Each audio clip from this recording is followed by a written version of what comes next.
Hello जी, good evening सभी को। मेरी आवाज आ रही है? ऑडियो वीडियो क्लियर है? एक बार बता दें मुझे। सभी को good evening, very good evening, नमस्ते। मेरी ऑडियो वीडियो क्लियर है? एक बार बताएं। मैं अच्छी हूँ।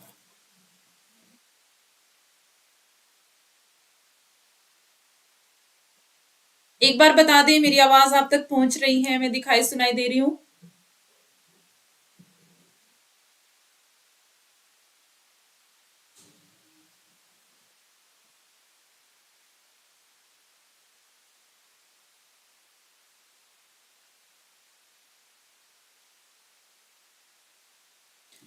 तो जी, आज हम बात करने वाले हैं कट ऑफ के बारे में और पेपर आपका कैसा रहा। तो सबसे पहले आप मुझे बताइए आपका एग्जाम कैसा रहा और कैसा अनुभव था आपका, कैसा लगा पेपर, कैसा टफ था, इजी था, मतलब थोड़ा सा मुझे बताइए। All clear? Okay okay, thank you. कैसा सब बच्चों का एग्जाम कैसा हुआ है, एक बार मुझे बताएं।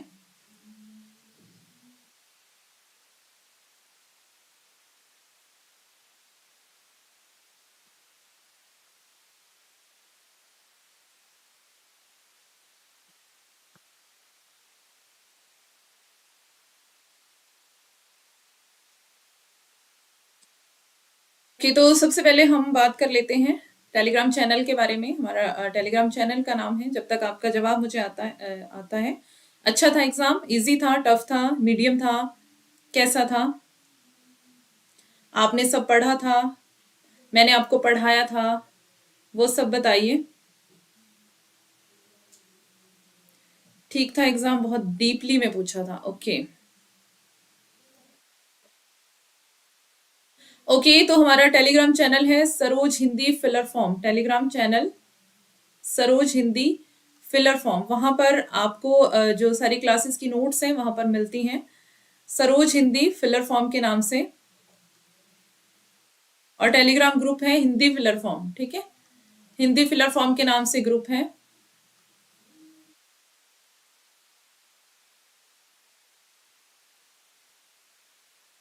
मीडियम था? ओके। तो आपने सब पढ़ा था, पढ़ाया था मैंने आपको? पढ़ाए हुए में से आया था या बाहर से आया था? ये थोड़ा सा क्लियर करें।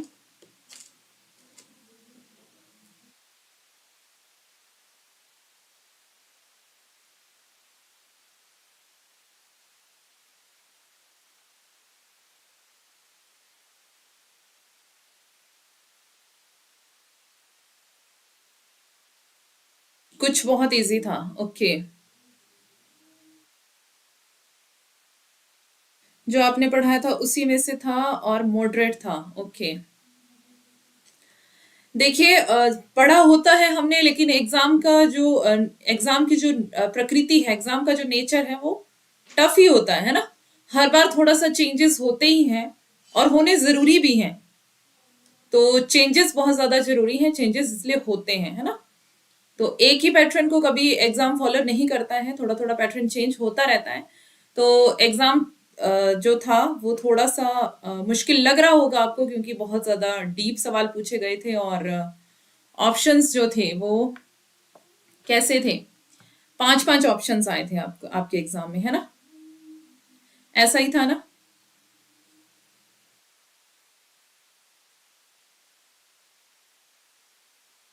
बाहर से कुछ नहीं था, सारा सिलेबस में से था? ओके, ये तो बहुत अच्छी बात है कि सब कुछ सिलेबस में से ही था। इससे ज्यादा खुशी की बात नहीं हो सकती है ना। क्योंकि हर चीज, हर बार ऐसा नहीं होता है कि सब कुछ सिलेबस में से ही हो, बाहर से भी सवाल आते हैं ना। ओके, तो एग्जाम हैंडल करने में आपको क्या प्रॉब्लम आई, थोड़ा सा अगर आप बताएंगे तो आपको मैं गाइड कर सकूंगी आगे के लिए। मतलब कोई टाइम की कमी हुई हो, मतलब होती तो है जब डीपली पूछा जाता है और बहुत ज्यादा लेंथी होता है। तो टाइम को मैनेज करने में थोड़ा दिक्कत हो जाती है बच्चों को, है ना। तो आपको भी ऐसी प्रॉब्लम आई होगी जरूर। क्योंकि पांच पांच ऑप्शंस थे और ऐसा था कि अगर तीन ऑप्शंस में श्योरिटी है कि ये होगा, तो दो ऑप्शंस में कंफ्यूजन रहता था, है ना। फिर भी जिसने क्लासेस अच्छे से पढ़ी होंगी उसका एग्जाम बहुत अच्छा रहा होगा, मतलब आई एम श्योर कि जिसने क्लासेस अच्छे से देखी थी, जिन्होंने कोर्स ज्वाइन किया है और क्लासेस अच्छे से देखी थी, क्योंकि सारा पेपर जो था सिलेबस में से था और जितना पढ़ाया हुआ था उसी में से था, है ना। 5 ऑप्शन ने बहुत परेशान किया, हाँ। क्योंकि यही था कि अगर 3 में श्योरिटी है तो 2 ऑप्शन में कंफ्यूजन रहता था, तो उसमें एलिमिनेशन मेथड अपनाना पड़ता था फिर, है ना। वैसे इतना ज्यादा टफ नहीं था, बस ये था कि डीपली थोड़ा सा था, थोड़ा घुमा के पूछा था, और ऐसा पूछा ही जाता है एग्जाम में। हाँ, 5 ऑप्शंस आ रहे हैं, 2-3 मतलब पीछे 2-3 एग्जाम्स में आ चुके हैं, दो दो एग्जाम्स में शायद 5 ऑप्शंस आ चुके हैं। और अब 5 ही पूछे जा रहे हैं, पहले होता था कि 4 पूछे जाते थे, लेकिन अब 5 पूछे जाते हैं ना।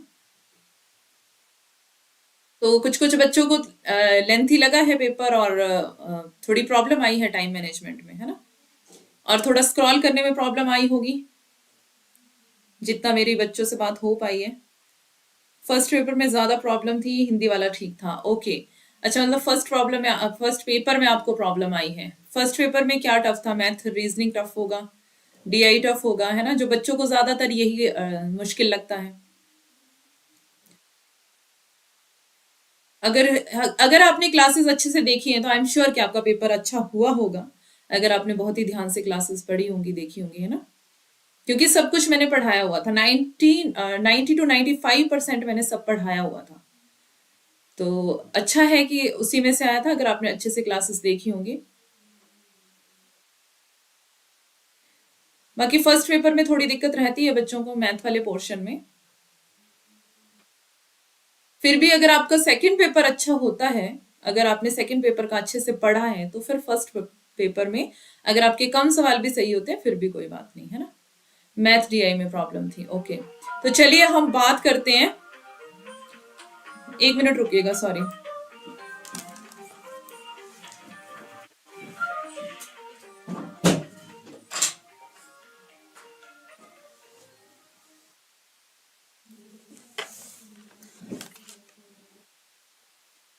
स्क्रॉल में ज्यादा प्रॉब्लम हुई, ओके।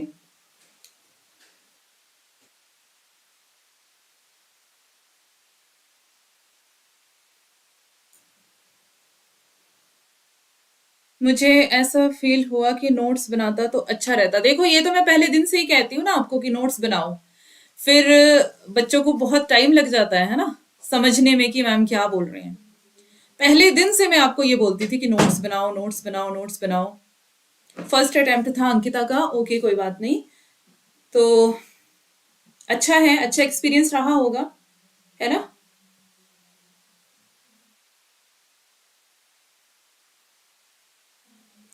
स्क्रॉल में ज्यादा प्रॉब्लम हुई होगी, क्योंकि अब इस बार ऐसा था कि नीचे को भी स्क्रॉल करना है, इधर को भी स्क्रॉल करना है, इधर को भी करना है, पूरा मतलब एक स्क्रीन पे नहीं आ पा रहा था वो। पहले ऐसा नहीं होता था, है ना। पहले ऐसा होता था कि पैराग्राफ दिख जाता था, थोड़ा एक ही साइड से स्क्रॉल करना होता था, लेकिन इस बार 2 साइड से स्क्रॉल करना पड़ रहा था आपको, तो उसमें थोड़ी सी दिक्कत आई होगी। आपको किन किन चीजों पे काम करना है, इन चीजों का आपको पता चल गया होगा अभी। एक तो टाइम को लेकर के कैसे काम करना है, हैंडल कैसे करना है ना। और किस तरह से अब आगे की तैयारी करनी है। आप देखो, जैसे बातें निकल के आ रही हैं कि नोट्स नहीं बनाए थे, है ना। और नोट्स बना लेते तो ज्यादा अच्छा रहता, क्योंकि नोट्स बना के क्या होता है कि हमारे दिमाग में चीजें फिट हो जाती है। मैंने आपको बहुत बार, मेरा शायद हर दिन का ये बात रहती थी आपको कि नोट्स बनाओ, है ना। तो नोट्स बनाना बहुत ज्यादा जरूरी है अभी भी। आप जब आगे एग्जाम की तैयारियां करेंगे, नेट जेआरएफ आपका हो जाए, बहुत अच्छी बात है। इससे ज्यादा खुशी की बात और कोई नहीं हो सकती है ना। तो आगे भी आपको तैयारियां करनी है एग्जाम्स की। दिमाग घूम जा रहा था, ओके। आगे भी आपको एग्जाम्स की तैयारियां करनी है, तो उसके लिए आपको क्या करना पड़ेगा? नोट्स बनाने पड़ेंगे, है ना, जो कि बहुत ज्यादा जरूरी है।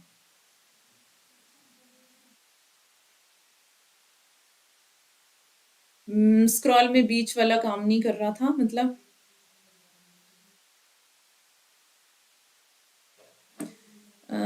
किताब,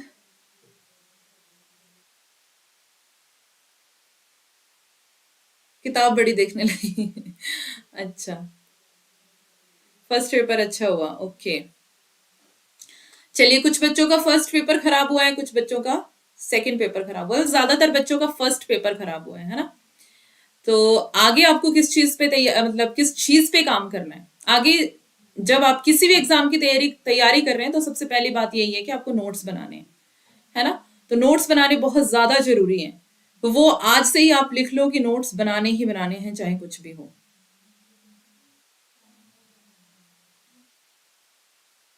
बीच वाला काम नहीं कर रहा था, मतलब वो मैं नहीं समझी कि बीच वाला क्या काम नहीं कर रहा था, वो समझने आया मुझे। सेकंड भी ठीक था मेरा, ओके।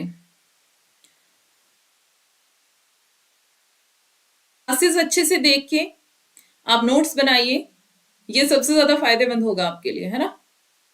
और टाइम मैनेजमेंट कैसे करना है एग्जाम में, ये आपको पता चल गया होगा। और और क्या था, लास्ट जो क्वेश्चन था जो पैराग्राफ में से आया था, है ना, वो थोड़ा टाइम कंज्यूमिंग था, मतलब उसमें टाइम ज्यादा लग रहा था, कुछ थोड़ा घुमा फिरा के क्वेश्चंस पूछे थे, लेकिन वो तो आपके सारे के सारे सही होने चाहिए, क्योंकि सबसे ज्यादा इजी तो वही होता है, पैराग्राफ। मैं विनोद हूँ मैम, हाँ, विनोद मुझे पता है। तो क्या होता है कि सबसे ज्यादा जो इजी जो क्वेश्चन होता है हमारा, 5 क्वेश्चन आते हैं उसमें, पैराग्राफ में, रीडिंग कॉम्प्रिहेंशन में, और 5 क्वेश्चन आपके 10 नंबर के होते हैं, है ना? तो 10 नंबर आपके पक्के होते हैं उसमें, क्यों? क्योंकि आपको देख के ही तो आंसर करने हैं, है ना? माउस में 3 की होता है, okay. Left right and middle, okay okay okay, middle, अच्छा, मतलब मिडल की बात कर रहे हैं। हम्म।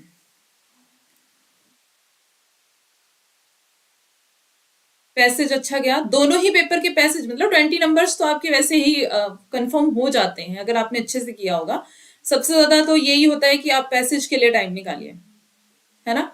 क्योंकि उसमें तो पता है कि आपको देख के करना है, पक्का है, उसमें 20 नंबर आपके पक्के हैं, वो आपको देख के उसी में आपके आंसर दिए हैं, उसी में से ढूंढ के आपको आंसर टिक करने हैं।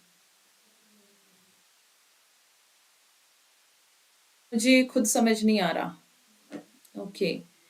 कोई बात नहीं, अभी तो कुछ समझ आएगा भी नहीं, क्यों नहीं समझ आएगा, क्योंकि अभी आंसर की नहीं आती है जब तक, है ना?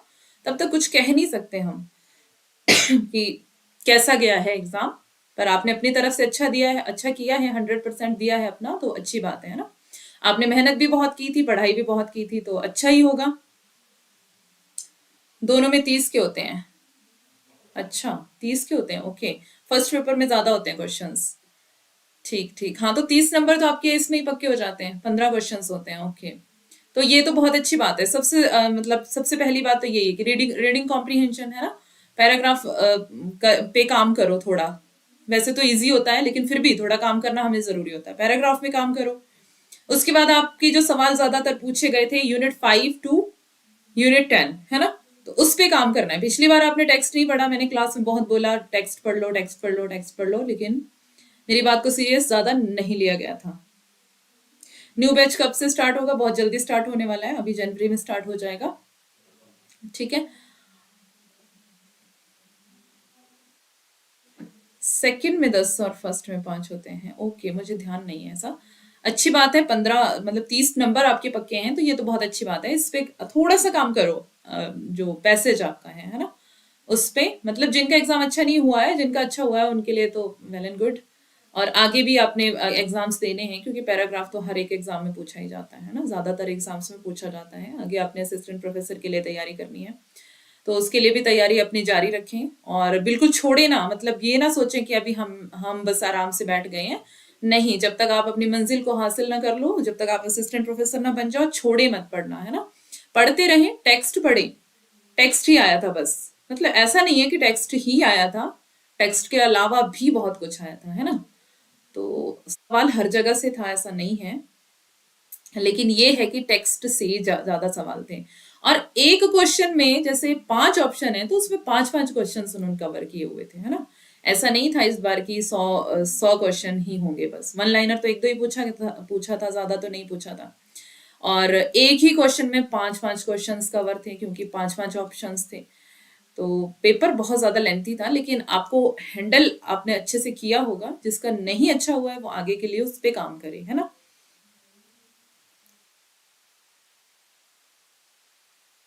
मैम, मैं फर्स्ट पेपर पढ़ाना शुरू कर रहा हूँ, ओके, गुड गुड, अच्छी बात है। तो चलिए पहले कट ऑफ पे हम बाद में बात करते हैं। पहले हम क्वेश्चंस देख लेते हैं, क्या आपको आपके उसमें आए थे क्वेश्चंस। थोड़े थोड़े क्वेश्चंस जो याद थे मुझे वो यहाँ पे लिखे हुए हैं, और कुछ आप बच्चों ने बताए हैं वो लिखे हैं। मैम मेरे कुछ क्वेश्चंस छूट गए पेपर में, थोड़ा ज़्यादा टाइम लग गया। अच्छा, कौन से पेपर में? फर्स्ट पेपर में ज़्यादा टाइम लग गया। ओके अंशिका, कोई बात नहीं। क्योंकि टाइम मैनेजमेंट में प्रॉब्लम इसलिए हुआ होगा क्योंकि पेपर जो था वो लेंथी था, और जैसे 5 ऑप्शंस थे तो उसमें काफ़ी कुछ बहुत ज़्यादा पढ़ना भी पड़ रहा था ध्यान से, तो इसलिए आपको थोड़ी सी प्रॉब्लम हुई होगी, लेकिन कोई बात नहीं। और अच्छा करने की कोशिश करें, है ना। ठीक है, बाकी तो अच्छा ही गया है ना सबका एग्जाम। तो अभी तो हम कुछ नहीं कह सकते कि किसका कैसा पेपर हुआ है, जब तक आंसर की नहीं आती है ना, तब तक आप भी कुछ घोषित ना करें कि अच्छा हुआ है नहीं हुआ है। आपने अपनी तरफ से अच्छा किया है, बेस्ट किया है, तो अच्छी बात है। ठीक है, तो हम कुछ क्वेश्चंस देख लेते हैं जो हमारे सिलेबस से आए थे। सब कुछ सिलेबस से ही था, ये कुछ भी सिलेबस के बाहर से नहीं है। मैम मेहनत तो बहुत की अपनी साइड से, उसके अकॉर्डिंग एग्जाम नहीं गया मैम, बाकी जैसी गॉड की मर्जी। ओके अंकिता, टेंशन मत लो, कोई बात नहीं। आपने पूरी तैयारी की थी, आपने 100% दिया, आपने बहुत मेहनत की है, ये सभी जानते ही हैं बच्चे जो आपकी आपके क्लासमेट्स थे, उनको सबको पता है कि आपने बहुत ज़्यादा मेहनत की थी। कोई बात नहीं, अगर नहीं भी अच्छा गया है तो भी कोई बात नहीं है, आगे आप और अच्छा करने की कोशिश करें, है ना। तो निराश ना हो कोई भी, और आगे के लिए तैयारी करें, है ना। ये सिर्फ आपकी नेट जेआरएफ की तैयारी तो नहीं हो रही है, आगे आप असिस्टेंट प्रोफेसर की भी सेम तैयारी हो रही है, तो आप समझो आप असिस्टेंट प्रोफेसर के लिए तैयारी कर रहे हो, है ना। तो साथ साथ में आपका नेट जेआरएफ के साथ असिस्टेंट प्रोफेसर के लिए भी तैयारी चल रही है, तो दो तैयारी आपकी एक साथ चल रही है ना। तो इसलिए टेंशन मत ले बिल्कुल भी। थोड़ा सा टाइम लगता है कई बार, तो इसका मतलब ये नहीं है कि आपका वेस्ट हुआ है वो सब पढ़ा हुआ, है ना। वेस्ट कुछ भी नहीं होता है, जितना आपने ज्ञान अर्जित कर लिया है, हासिल कर लिया है, वो सब आपके काम आने वाला है। ओके, कुछ क्वेश्चन छूट गए मेरे जो मैंने सोचा था कि बाद में करूंगी। हाँ, आपसे टाइम मैनेजमेंट नहीं हो पाया, कोई बात नहीं। ये नेक्स्ट टाइम के लिए आपको ये इस चीज पे काम करना है। जो आपकी वीकनेस है, सबसे पहले आपको अपनी वीकनेस देखनी है कि आपकी कमजोरियां क्या है ना, उस पे आपको काम करना है। कमजोरियों पे काम करना है आपको, कि आपने कहाँ पर गलती की है पहले, तो अब आपको क्या करना है आगे, किस चीज पे काम करना है ना। तो उसी उन्हीं चीजों पे काम करें। जिंदगी नामा से गीत पूछे गए थे, और अभी मुझे कुछ याद नहीं है कि क्या क्या था। अ, पात्रों का उनकी माँ से मिलान करना था, उसमें एक साइड संतति लिखा हुआ था, संतति मतलब संतान, और इस साइड माँ के नाम लिखे हुए थे, है ना। तो उनको मिलान करना था। और ईदगाह कहानी जो करवाई थी वो तो मैंने बहुत मुझे याद है, जब मैं ईदगाह कहानी पढ़ा रही थी तो किसने क्या खरीदा, ये मैंने स्पेशल अंडरलाइन करके आपको बताया था कि किसने क्या खरीदा है, ये आपको ध्यान रखना है, इससे सवाल आता है ना। और अब मैं यहाँ पे ये नहीं बताऊंगी कि मैंने क्या पढ़ाया था, मैं आपको कोई सबूत नहीं दे रही कि मैंने ये पढ़ाया था कि मैंने हर चीज के स्क्रीनशॉट रखे हैं, ऐसा कुछ नहीं है। क्योंकि जितना मैंने करवाया है, मैं बता रही हूँ कि 90 to 95% ये मेरे पढ़ाए हुए में से आया था। और जितने बच्चे रेगुलर थे क्लास में, उन सबको पता है कि पेपर जो था वो पढ़ाए हुए में से ही आया था। ठीक है मैम, अगर आपकी कृपा रही तो मेरा हो जाएगा इस बार, जरूर हो जाएगा, जरूर होना चाहिए।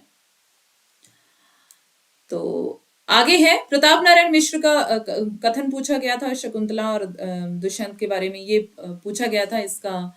इसमें कुछ ऑप्शंस दिए गए थे, मतलब कविता से ये पूछा गया था कि किसमें जिक्र है। तो ये कालिदास जो कविता आपको पढ़ाई थी, ठीक है। ये एक ये वाला क्वेश्चन था, पोंगी बनकर घूमना इतना सहज है जितना कि बांसुरी बजाना। इस पंक्ति में पोंगी का क्या अर्थ है, ये पूछा गया था। इसमें पागल, बौद्ध, साधु और दो चार ऑप्शन थे, 2 ऑप्शन और थे, वो जो मुझे यहाँ पे याद नहीं है। ये क्वेश्चन एज इट इज पूछा गया था, ठीक है। तो प्रेमचंद मुंबई कब गए थे, उसका मतलब आंसर दिए हुए हैं साथ साथ में, थोड़े थोड़े मैंने।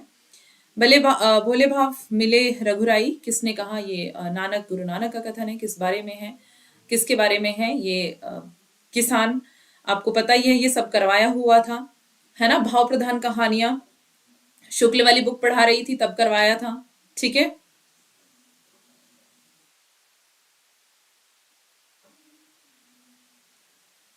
मैम सब आपका पढ़ाए से ही आया था। हम्म। मैं वही कह रही हूँ, जिसने तो क्लासेस अटेंड की थी ध्यान से, उसका अच्छा गया होगा एग्जाम जरूर, है ना। ये इनका क्रम पूछा गया था, जो काव्य शास्त्र से। ठीक है। पाश्चात्य विद्वानों की पुस्तकों के मिलान करने थे, और ये स्थापना और तर्क वाला क्वेश्चन था। ठीक है। इसमें पूछा गया था जो असर्शन रीजन का ये वाला क्वेश्चन जो है, इसमें पूछा गया था प्रगतिशील लेखक संघ की स्थापना 1936 में हुई थी, इसके प्रथम अध्यक्ष प्रेमचंद थे। ठीक है, ये पहला जो था सही था। दूसरा यहाँ पे तर्क जो इसका दिया हुआ था कि पंथ की युगांत रचना 1936 में हुई थी, है ना। तो ये वाला जो कथन जो थे वो दोनों ही सही थे, लेकिन इनका आपस में कोई तालमेल नहीं था। ठीक है। इनका आपस में कोई लेना देना नहीं था दोनों का।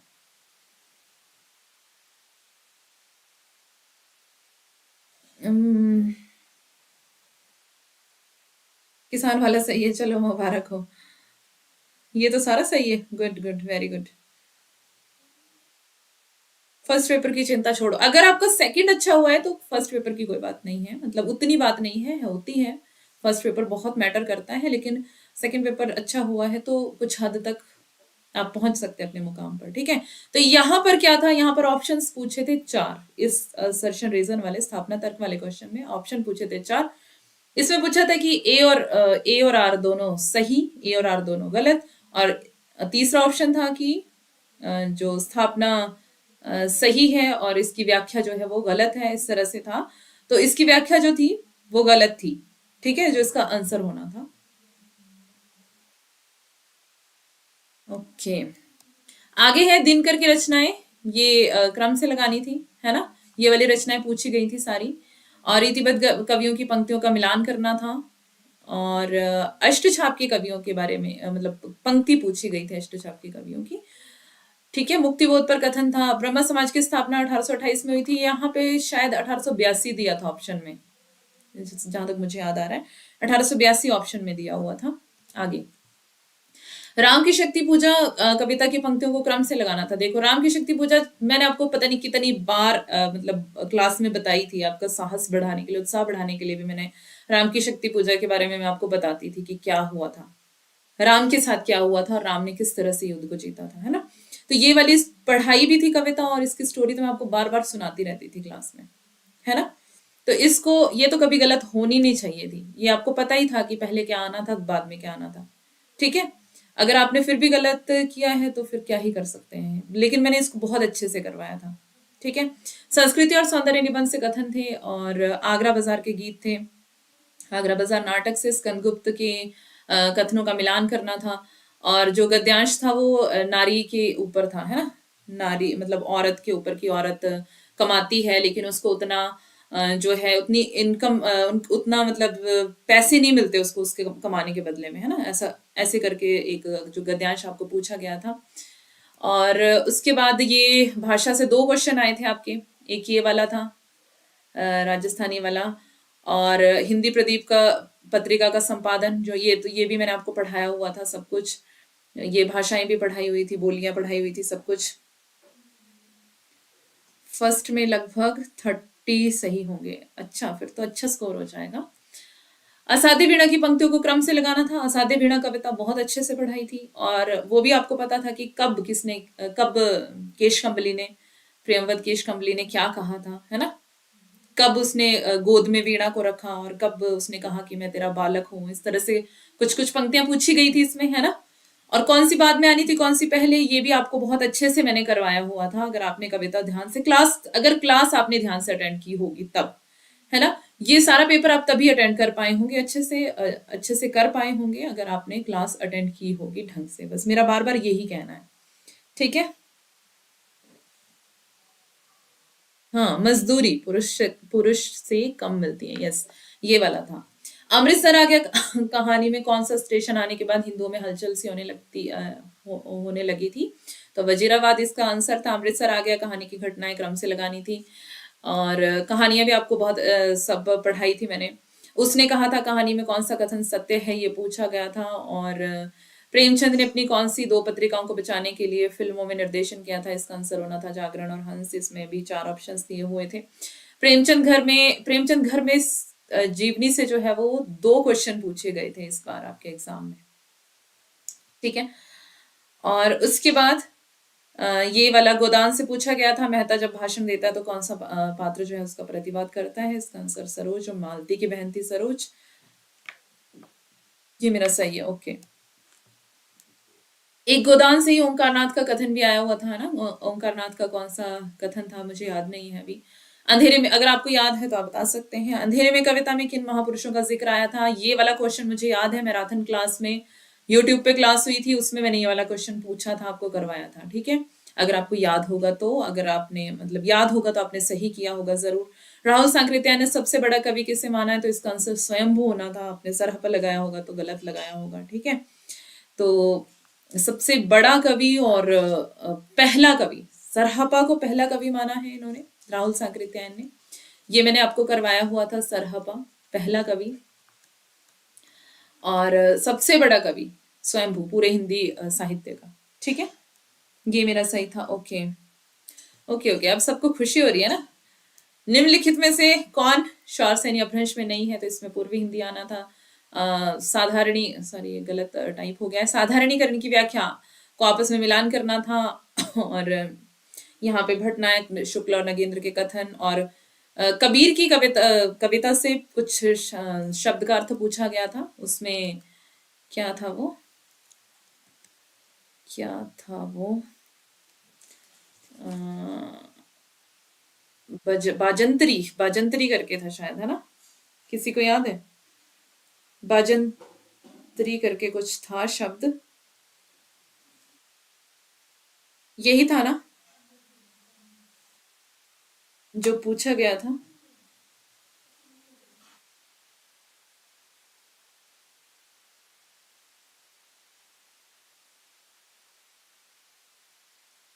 तो रही होगा ये मुझे ये इसमें 4 ऑप्शन थे, बांसुरी, वीणा, पिपहरी, तुरही, ठीक है। बाजंतरी था ना, ये एक बार कंफर्म करें मुझे, बाजंतरी मुझे याद आ रहा है कि यही था, कि किसको बोला गया है ना, कबीर की कविता में। तो ये 4 ऑप्शन उसमें दिए हुए थे, बांसुरी, वीणा, पिपहरी और तुरही।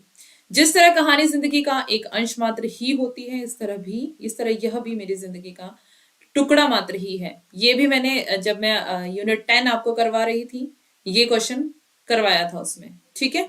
जब अभी एमसीक्यूज पीवाईक्यूज करवा रही थी लास्ट में रिवीजन, उसमें ये वाला करवाया हुआ था। उसके बाद मैं कभी कभी सोचता हूँ कि इंसान जिंदा किस लिए रहता है, क्या उसे कोई और बेहतर कार्य करने को नहीं मिला? क्या तुमने कभी महसूस किया है कि एक अजनबी की हैसियत से पराई जमीन पर मर जाना काफी खौफनाक बात है? तो ये डॉक्टर मुखर्जी का कथन था।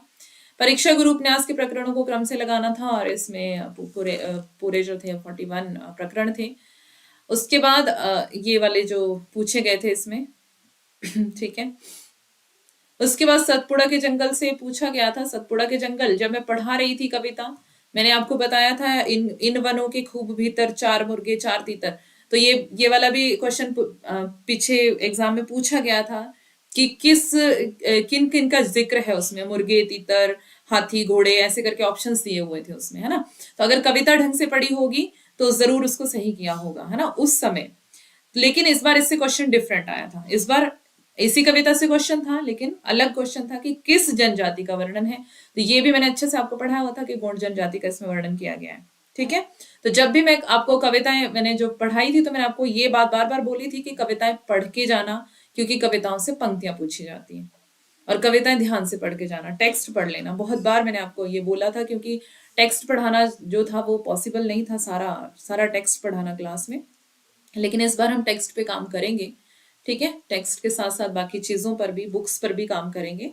तो देखते हैं कैसे हम आगे पूरी स्ट्रेटेजी के साथ कैसे काम करते हैं। मैम ये मेरे सही थे, ओके। हरिवंश राय बच्चन की आत्मकथाओं का मिलान करना था, ये क्वेश्चन मैंने शायद बार बार आपको करवाया था, ठीक है। ये इसके क्रम थे, इसके आपको डेट्स भी याद करवाई थी। ये तो आपको आपका सही होगा ही, क्योंकि पीवाईक्यू भी है और इजी, मतलब इजी भी था क्योंकि कई बार मैंने ये करवाया भी था क्लास में, है ना। उसके बाद ये वाला पूछा गया था, इससे अलंकार पूछा गया था, कौन सा है, काहू कल्पाए है सु कैसे कल्पाए हैं, तो इसमें पूछा गया था कि अलंकार कौन सा है। तो यमक अलंकार इसमें था, जो इसका सही जवाब था। अंधा युग नाटक से आपको क्वेश्चंस देखने को मिला। हेलो मैम, प्रणाम प्रणाम अमृता जी। तीसरा जो इसका तीसरा दृश्य जो था वो क्या था, अश्वत्थामा का अर्ध सत्य। तीसरा जो इसका अंक है ना, तो इसमें ऑप्शंस दिया हुआ था, गांधारी का श्राप ऐसे करके कुछ पूछा गया था कि इसका, हाँ ऐसे पूछा गया था इसमें कि इसके तीसरे अंक का नाम गांधारी का श्राप, ऐसे पूछा गया था ना, कि इसके तीसरे अंक का नाम गांधारी का श्राप है।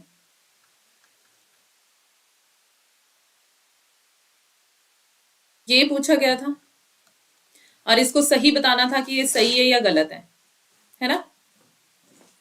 तो सही गलत बताना था इसमें, और मतलब उसमें भी 4-5 ऑप्शंस दिए हुए थे कि इनमें से छांटो कौन से सही है कौन से गलत है, फिर नीचे कोड दिए हुए थे।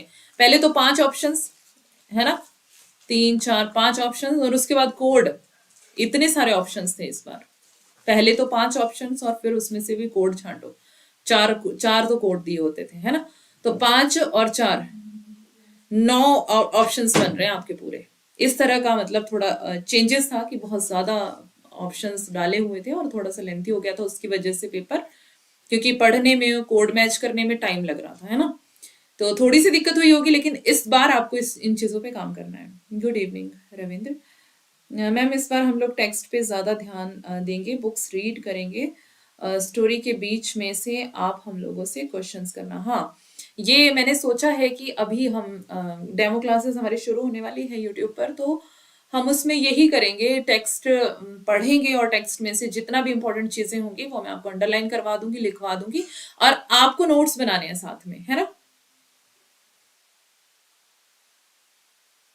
मैम सब आपकी पढ़ाई हुए में से ही आया था, ओके, थैंक यू। मैम हमारे तो अभी नेट जेआरएफ का एग्जाम, हमने तो अभी नेट जेआरएफ का एग्जाम दिया है, अभी क्वालिफाई, रिजल्ट आने में इतना टाइम है, तो मैम हम पीएचडी फॉर्म अभी फिल कर सकते हैं। पीएचडी फॉर्म में आपसे पहले तो क्राइटेरिया उसका देखिए कि क्या पूछा है आपको, है ना, क्या मतलब क्या मांगा है उन्होंने।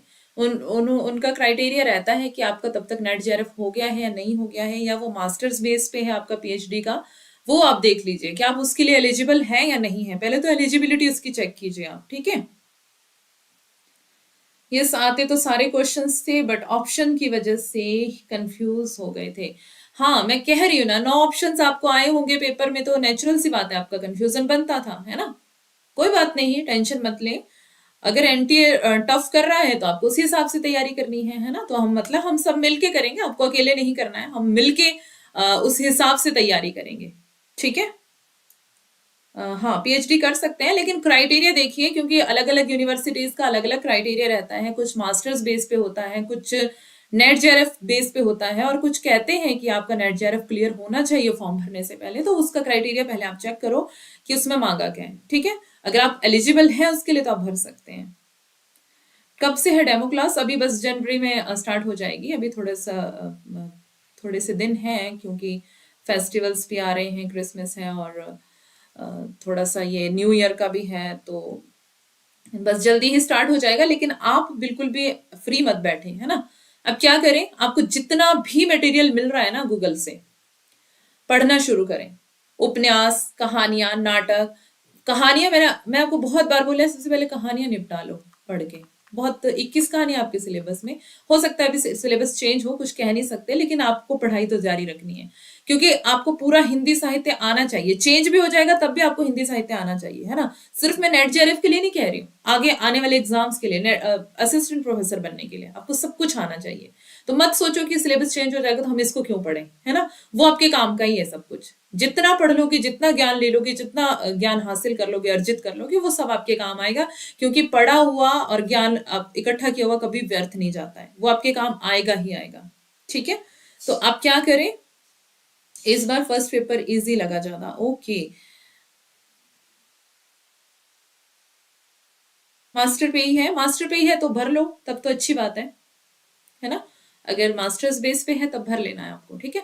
तो सबसे पहले आप क्या करें, कहानियां सबसे छोटा है, छोटा जो टेक्स्ट है आपकी उसमें, तो आप क्या करें, 21 कहानियां हैं टोटल और छोटी छोटी हैं। आपको टेक्स्ट पढ़ने में बहुत इंटरेस्ट भी आएगा, है ना, मजा आएगा आपको पढ़ने में। तो कहानियां पढ़ें और सबसे पहले कहानियों से शुरुआत कर लें, जैसे भी करना है करें। जो चीजें आपको इंपॉर्टेंट लगती है, देखो अभी मेरे को बच्चे कह रहे थे क्लास में, मैम हमें पता कैसे चलेगा कि क्या चीजें इंपॉर्टेंट है, क्या अंडरलाइन करें। आपको कोशिश करनी है ना। आपको भी तो कल को प्रोफेसर बनना है ना, छोटी पदवी नहीं है ना। तो आपको ये पता होना चाहिए कि इंपॉर्टेंट चीज है क्या, तो उसके लिए अभी आपको काम करना पड़ेगा। अब क्या करो, अगर आपके पास बुक है कहानियों की, है ना, तो आप बुक निकालो, नहीं है आपको सब कुछ गूगल पे मिल जाएगा, गूगल करो। नहीं पढ़ा जाता है आपसे सॉफ्ट कॉपी से, हार्ड कॉपी ले लो, प्रिंट आउट निकाल लो, ठीक है। अपने सामने रखो, पढ़ो, अंडरलाइन करो और नोट्स बनाओ साथ में, ऐसे आप सीखोगे, ठीक है।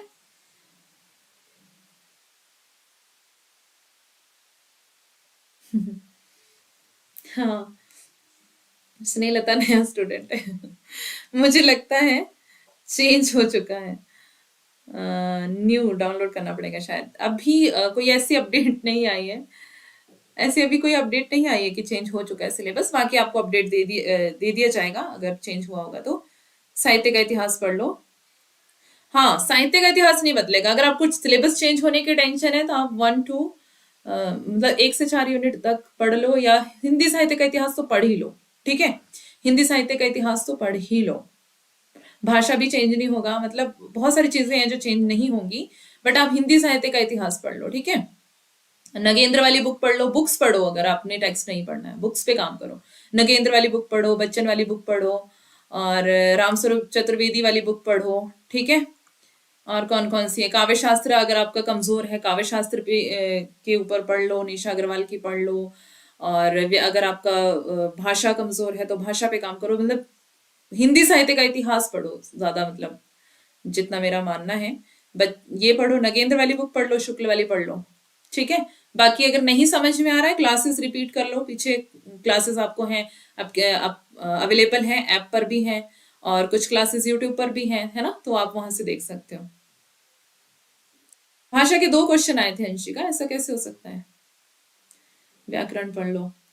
व्याकरण असिस्टेंट प्रोफेसर में आएगा, वैसे इसमें तो कम ही आता है ना, असिस्टेंट प्रोफेसर में आएगा लेकिन आपको।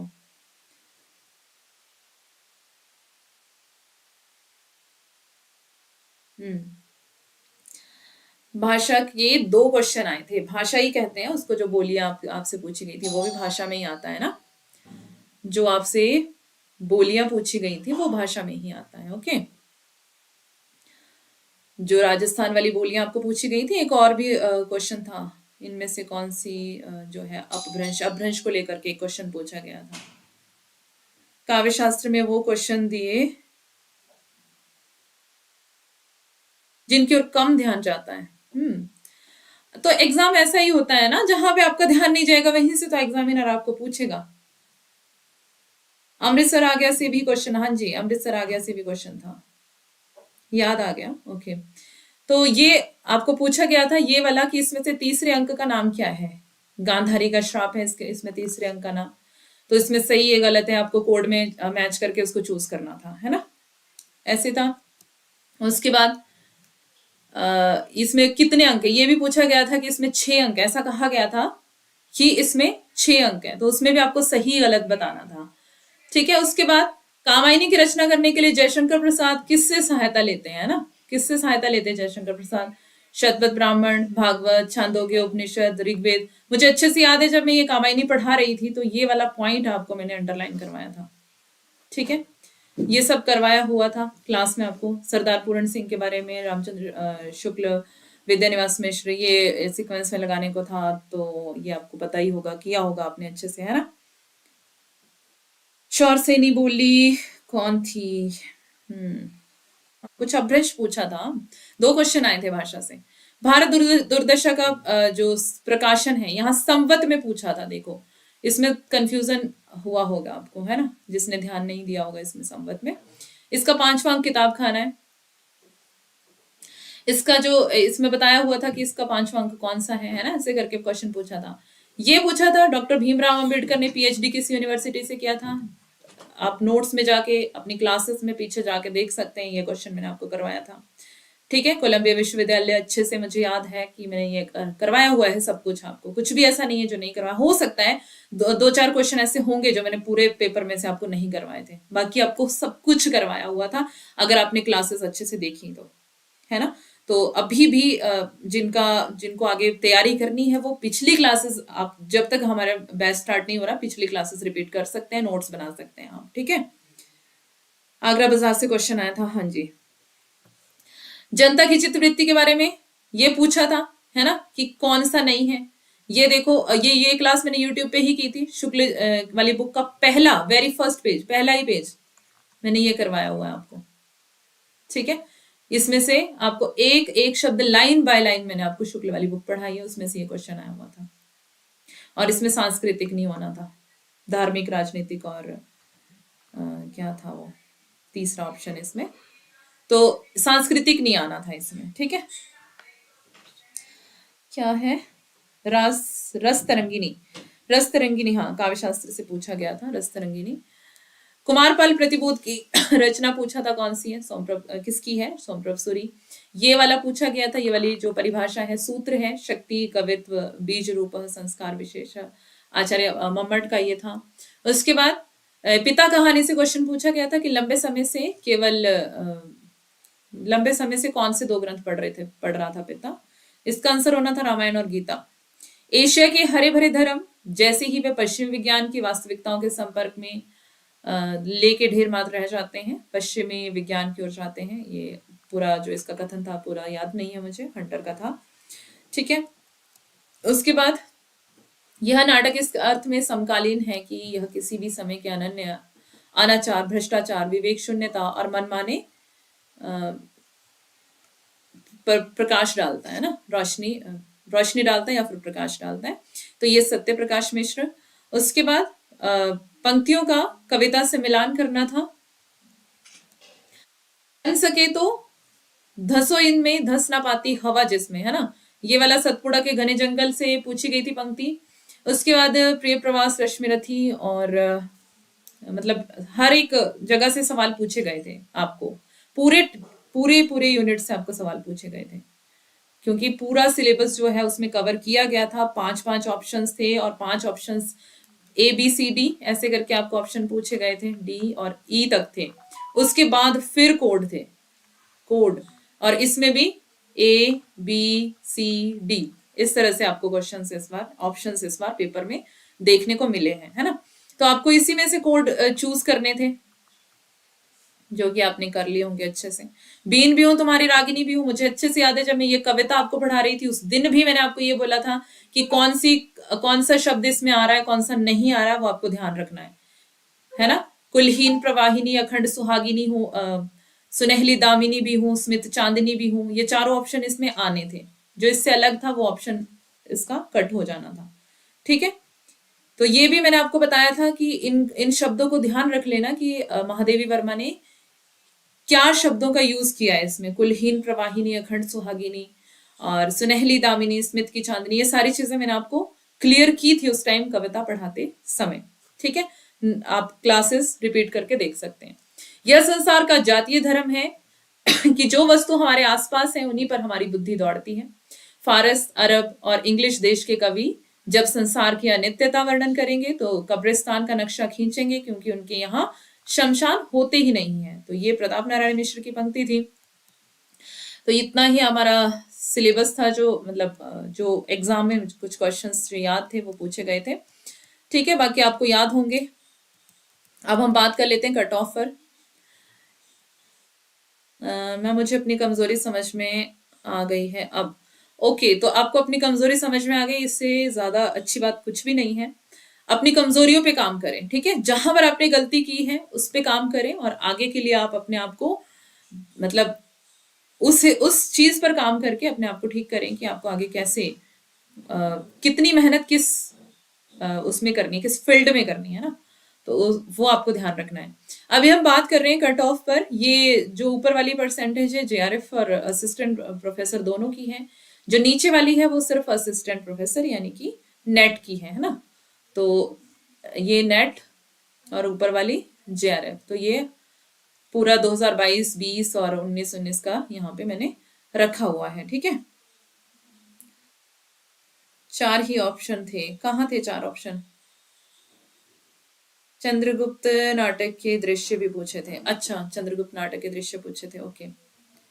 चार ऑप्शन भी थे कहीं कहीं, सब में नहीं थे, पांच ऑप्शन थे, लेकिन ई ऑप्शन तक आए थे। ओके, तो बात कर लेते हैं दिसंबर 2022 में। दिसंबर 2022 में जो आपकी कट ऑफ गई थी अनरिजर्व कैटेगरी के लिए, कैटेगरी वाइज इसमें दी हुई है।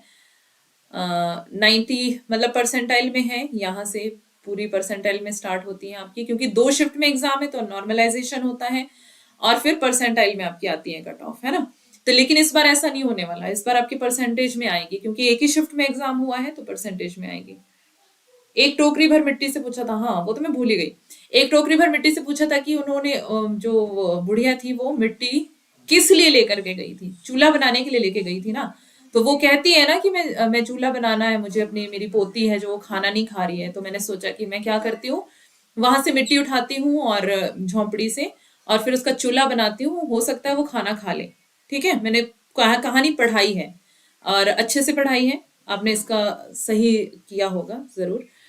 तो ये है कट ऑफ है दिसंबर 2022 की, जो जेआरएफ की है 99.64 परसेंटाइल।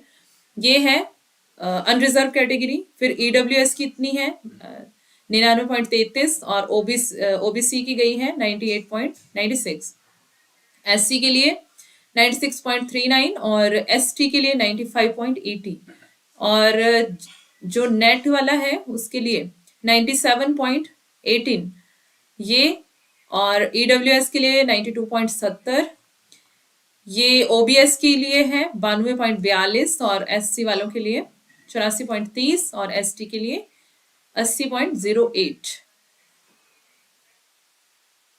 इसके बाद जून 2022, ये जून 2022 में ये जेआरएफ की है और ये नेट की है। ठीक है, तो इसी हिसाब से हम आगे अनुमान लगा सकते हैं कि क्या कट ऑफ जाएगी।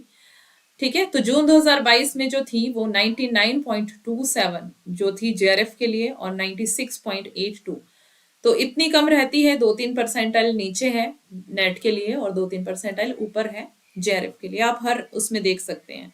ठीक है, 2019 में, 2020 में, 22 में भी। ठीक है, उसके बाद ये रहा अभी जो आपके रिसेंटली एग्जाम हुए थे उसके, ये अनरिजर्व कैटेगरी की है 96.82, ये ईडब्ल्यूएस की है 92.24, ये असिस्टेंट प्रोफेसर के लिए यानी कि नेट के लिए है, और इधर जेआरएफ वाली कट ऑफ है ये 99.27 और ये 98.4, और ओबीसी के लिए, असिस्टेंट प्रोफेसर के लिए 91.10, और यहाँ पर है 97.91। तो ये सारा आपके सामने है। एससी के लिए 82.68, और जो जेआरएफ वाला है 93.27। ठीक है, क्या है, गलत छांटना था, ओके। और एसटी के लिए है 79.09, और जेआरएफ के लिए एसटी में 93.27। तो इस बार का एग्जाम जो था थोड़ा सा टफ था।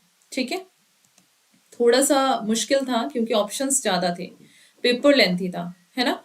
तो इस बार जो है थोड़ी सी कम जाने की संभावना है इससे। अनरिजर्व कैटेगरी के लिए 96 गई है, तो 1-2% कम ही लेके चले, क्योंकि पेपर थोड़ा सा मुश्किल था, पैटर्न भी थोड़ा अलग था इस बार का, है ना।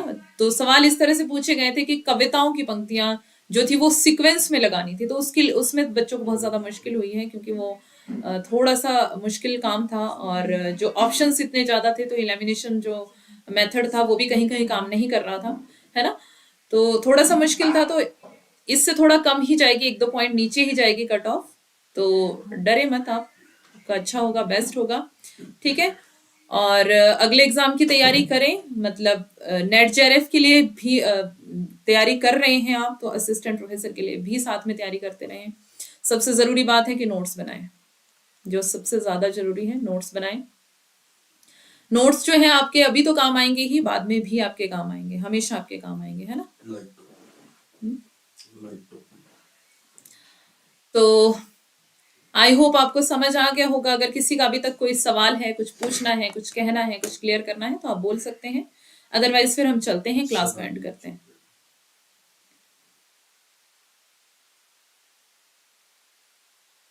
है कुछ कहना है तो आप कह सकते हैं, अदरवाइज हम क्लास को एंड करेंगे।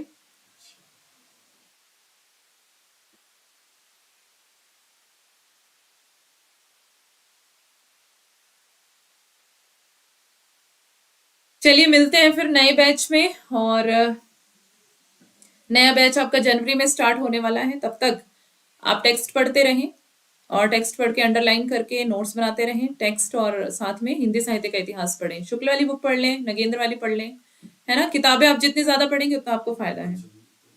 बच्चन वाली, शुक्ल वाली, नगेंद्र वाली बुक पढ़ लें, ठीक है। तो आगे आगे मतलब नेक्स्ट बैच में मिलेंगे। थैंक्स मैम हमें इतना अच्छे से पढ़ाने के लिए। Okay, most welcome.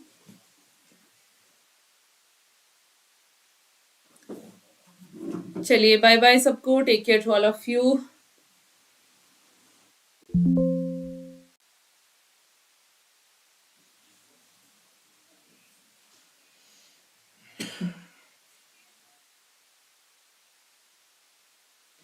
Thank you so much ma'am. अभी लग रहा है कि कुछ सही करके आई हूँ, नहीं तो मुझे लगा कि मैं तो गई,